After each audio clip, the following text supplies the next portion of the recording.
Александр, скажите, насколько реальны угрозы вашей жизни, о которых вы писали в своем блоге? Я ее расцениваю пока как потенциальную. В разряд реальной она еще в моем понимании не перешла. Но это гипотетическая возможность, это вполне можно прогнозировать, но никто об этом не говорит как о какой-то преднамеренной и ожидаемой в ближайшее время акции. А кто именно вам угрожает? Я думаю, что кто угодно. Мы же до сих пор не дали ответы на то, кто устранил Дремова или кто устранил Мозгового. Это все покрыто до сих пор неким налетом тайны. Поэтому оставим этот вопрос за кадром, пусть он на суд истории будет вынесен. Эти угрозы, которых вы сообщаете, они связаны с предстоящими выборами? Но вы прекрасно понимаете, что выборов у нас нет и в ближайшей перспективе не предвидится. То есть, если сейчас буквально как 3 дня, как об этом озвучено официально, об их переносе на 2017 год, то я об этом знал достаточно задолго. Поэтому никто относительно выборов иллюзий никаких не питал. Почему вы стали говорить о коррупции в окружении Александра Захарченко именно сейчас? Ну, если вы периодически посматриваете на те опусы, которые я пишу, вы там должны были заметить, что я о коррупции в его рядах заговорил только после того, как о ней он заговорил сам лично.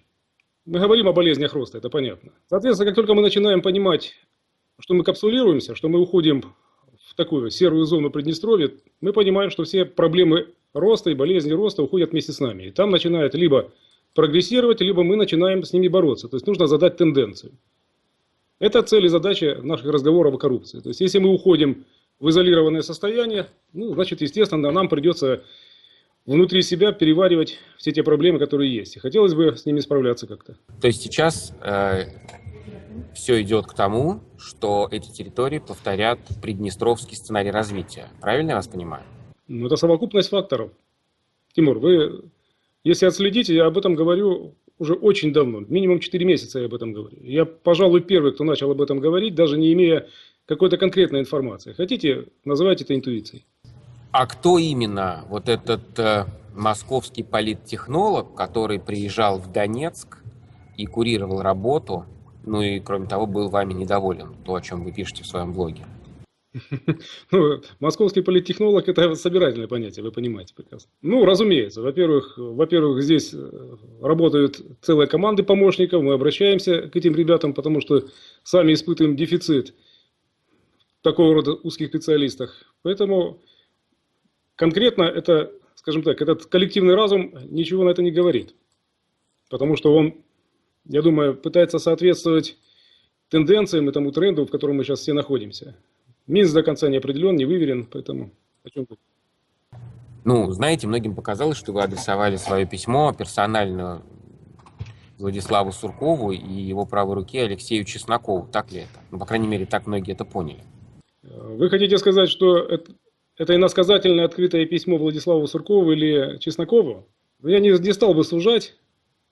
Во-первых, Владислав Ильич Сурков вряд ли читает мои опусы, это с одной стороны. С другой стороны, это, наверное, адресовано каждому, кто так или иначе стоит по ту сторону и наблюдает за этой проблемой в качестве моего оппонента. Сохранится ли батальон «Восток», если конфликт с Захарченко будет продолжаться? Он обязан будет продолжаться. Я всегда работает пресловутая система сдержек и противовесов. Вы знаете, наверное, неправильно менять причины и следствия местами. Батальон «Восток» – это есть следствие. Я буквально 30 секунд, чтобы не утомлять ни вас, ни тех, кто нас смотрит и слушает, экскурс сделаю. Мы первые, кто зарегистрировался, именно ПСД, Патриотические силы Донбасса, зарегистрировались уже в органах регистрации Донецкой Народной Республики. Мы первые, кто захватили первое здание на бульваре Шевченко-2 и начали формировать там свой штаб. Это я не к тому, чтобы приписать себе какие-то мнимые заслуги, а к тому, что мы начинали как политическая сила. На том этапе, если зайти на наш старый официальный сайт, у нас сверху висел такой слоган «Федерализация, а не феодализация». То есть о войне тогда никто не говорил, мы говорили исключительно о политике. Но по мере изменения обстановки угроза над нами начала нависать, скажем так, военного конфликта. И мы, естественно, начали задумываться о том, как и с этой стороны себя обезопасить. Но начинали мы как участники политических процессов. То есть, соответственно, мы использовали для решения частных задач, то есть военного этого аспекта, наше подразделение, которое мы создавали, А как только ситуация и конъюнктура изменились, мы вернулись к политике и начали заниматься тем, с чего, собственно говоря, и начинали. Поэтому у Востока как такового базы нет, есть организация общественная, она же политическая организация, в составе которой был Восток, который добавил некоторых, может быть, там рейтингов или проблем, но в то же время известности, как минимум. А можно ли так сказать, что весь конфликт между вами и Александром Захарченко, это, если просто говорить, конфликт из-за бензоколонок? Абсолютно неоправданно, абсолютно.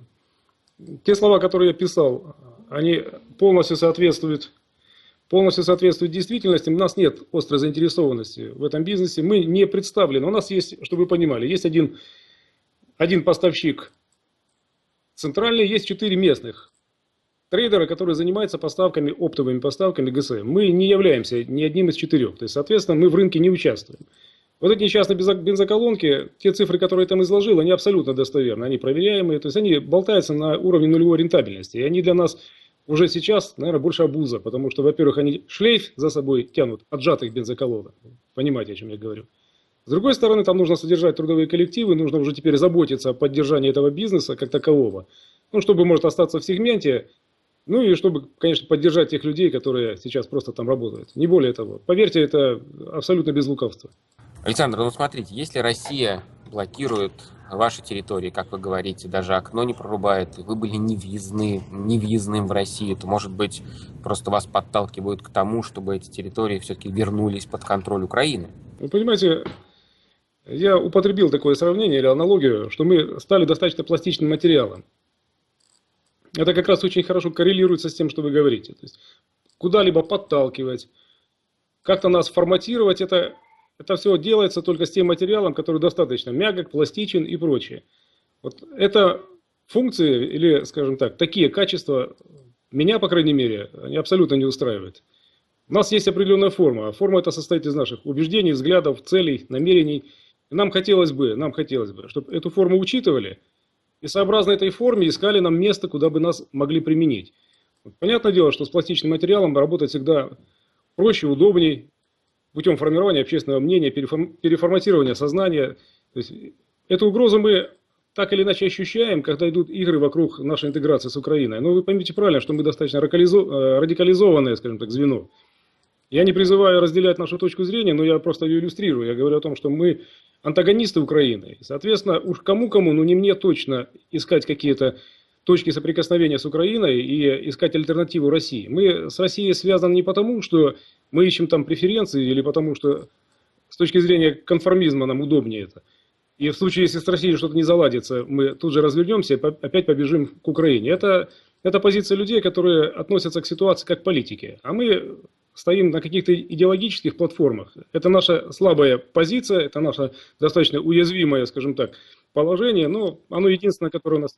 Ну а если большая часть населения захочет, чтобы эти территории вернулись под контроль украинских властей, украинского народа, что вы тогда будете делать? Мы мониторим настроение населения, Тимур. Откровенно говоря, оно является единственным для нас определяющим. Потому что мы ловим разговоры с разных заангажированных позиций о том, что одни говорят, якобы население уже устало и хочет назад в Украину, другие говорят напротив. Мы руководствуемся только теми данными, которые у нас есть на руках, и они постоянно обновляются. У нас есть свое собственное социологическое агентство, оно так и называется, «Социальная инициатива». И мы, как положено, делаем срезы, проводим срезы, мониторим изменения ситуации и опираемся исключительно на те данные, которые мы получаем на свои руки. Ну неужели вы не знаете, кто убил Дремова? Вы человек, у которого... командир подразделения, у которого есть своя разведка и своя контрразведка. Если не знаете, кто убил Дремова вы, тогда кто вообще может это знать? Ну, послушайте, даже мы, обладая некоторыми возможностями, и то теряемся в догадках. Мы определяли. Понятно, что я для себя, откровенно говоря, хотя это идет вразрез с официальной позицией, я украинский след расцениваю как наименее вероятный. А там мы уже болтаемся от криминального следа и заканчивая политическим выстраиванием вертикали власти на этой территории. Вот вы написали в своем блоге о способе покушения на вас, что с вами надо поделикатнее обходиться и не поступать так, как с Дремовым, потому что вы перемещаетесь по улицам города. Вы что конкретно имели в виду? Я плохо, понимаете, я плохо работаю с теми функциями, которые заложены вот в ЖЖ, например. И мне сложно изобразить иронию.